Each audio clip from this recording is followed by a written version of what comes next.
Thank you. Thank you for the invitation. And as Mr. Stefanec said, this is the right time to organize this type of event, in particular due to the fact that now we are in a transition in terms of the Commission, and therefore it's the right moment to gather also views on the different issues.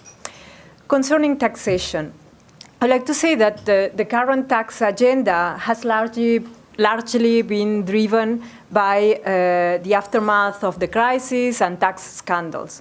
So in this regard, it was absolutely necessary to reestablish the tax fairness and stabilize revenues also for the member states. Thus, the EU, European Commission, European Parliament, Council has been working on a transparency and anti-tax avoidance agenda. Focusing in particular on the fight against fraud and on tax fairness.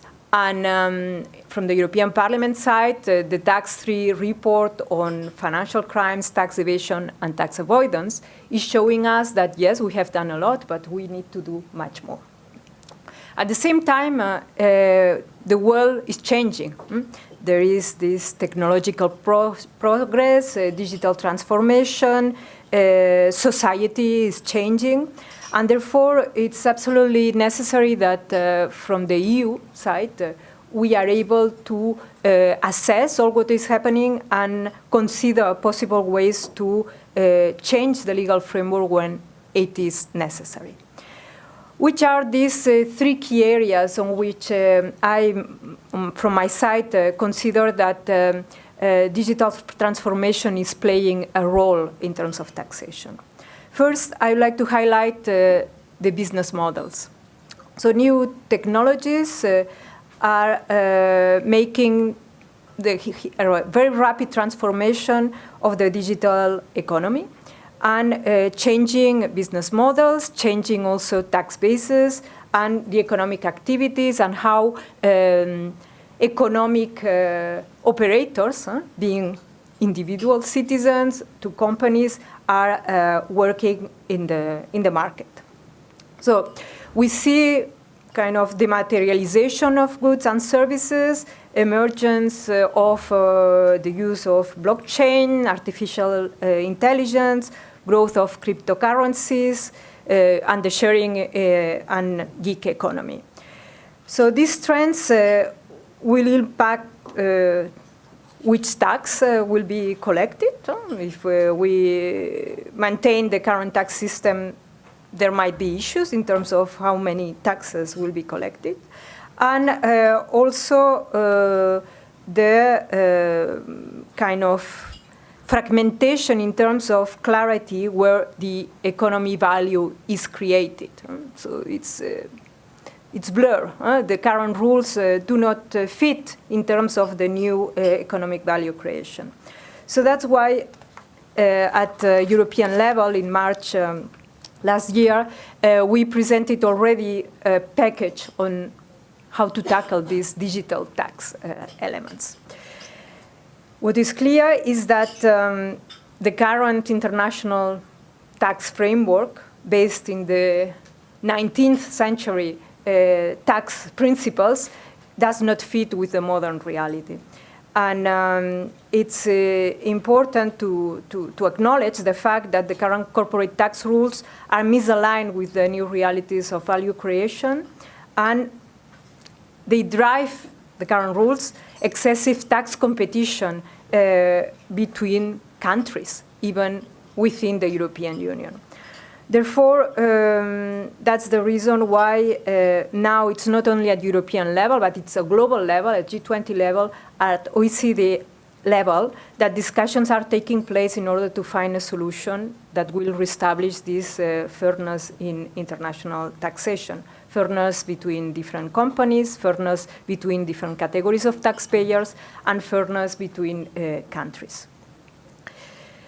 The nature of the international discussion is going beyond what was our starting point at the European Commission level, which was the digitalized economy, but it covers also the elements of the digitalized economy. And as you might know, there are two pillars today. The OECD has launched the consultations on the two pillars. The first pillar aims at better aligning taxing rights with the new realities of value creations, and by reallocating a share of the multinational profits to market jurisdictions. And then the second pillar, known as the global anti-base erosion, would set a global minimum effective taxation of the profits of the multinational, which would help curbing this tax avoidance and preventing this deterrence tax competition that does exist today.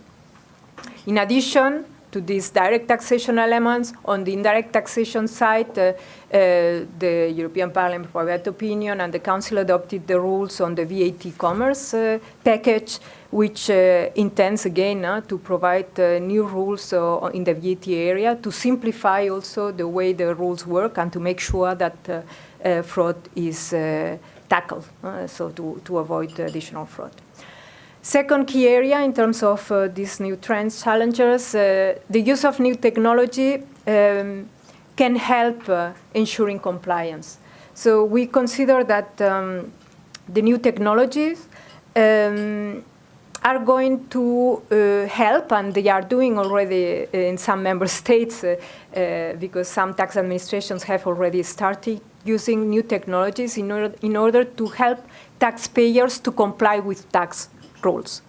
And we see this new process as a very good example of the need to cooperate and working together. It's absolutely necessary that in the taxation field is not only a given member state or the European Commission launching legislation, being adopted, and then that's it. It's very important to have this dialogue and to work together with the taxpayers in order to make sure that the rules can be effectively be applied.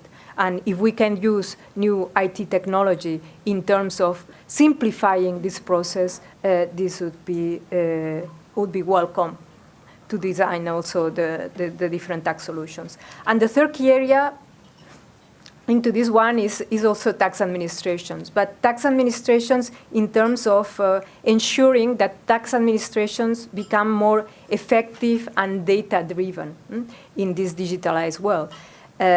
We, from the European Commission side, we have been presenting some proposals in order precisely to help tax administrations to get access to more data in the framework of direct taxation, on the DAC directive on administrative cooperation, in the framework of VAT, as I mentioned, VAT commerce, but last Friday at the ECOFIN, also the ministers agreed on a piece of legislation called payment data, which will help to provide more data to tax administrations to tackle fraud. And then additional new tools that can be used by tax administrations, new technology tools being transaction network analysis and being other emerging new technologies that might appear and that have to be used by tax administrations to fulfill their role. Looking ahead, as I said, transition. So it's clear that the global tax debate on the how to tackle the taxation of businesses in the 21st century is on top of the agenda, and it's also the way it has been reflected in the political guidelines by President-elect and also in the relevant mission letters to Commissioner designate Gentiloni, the commissioner in charge of taxation, and other commissioners that also have to work in this field.